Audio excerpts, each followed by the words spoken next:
maaskofu wote na waombolezaji wote tulio hapa. Ni vigumu katika wakati kama huu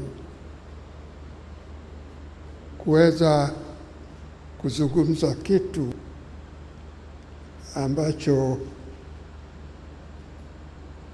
hakina matatizo namna ya kutamka.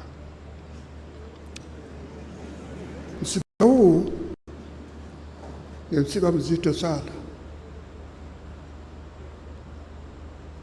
Kardinali Pengo alikuwa tu sio kiongozi wa kanisa Katoliki, alikuwa ni kiongozi wetu sisi wote. Mimi sio Mkatoliki, lakini nilimheshimu Kardinali Pengo kama kiongozi wangu wa kiroho. Kama ambavyo imeelezwa, yeye alikuwa ni mtu anazingatia sana maadili, anazingatia maadili, uaminifu na uzalendo.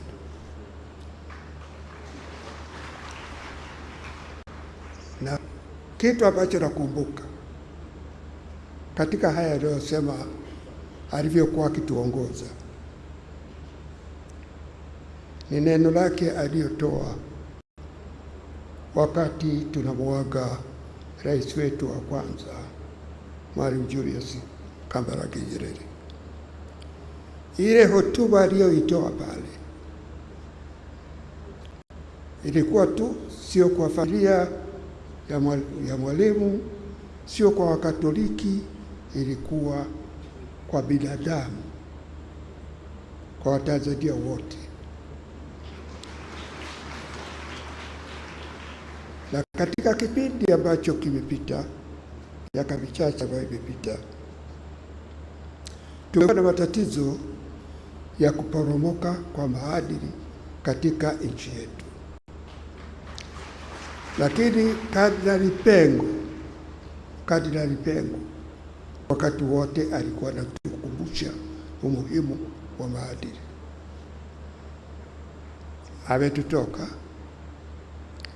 Mwenyezi Mungu ameona ni wakati wake amchukue, lakini urithi aliyotuachia ni mkubwa, hasa katika kipindi hiki. Urithi aliyotuachia, tuwe na maadili, tuwe na usawa, tuwe na umoja, tuwe na uzalendo katika kipindi hiki. Ni muhimu sana. Nadhani tuzingatie hayo aliyotuachia. Mwenyezi Mungu aiweke roho yake mahali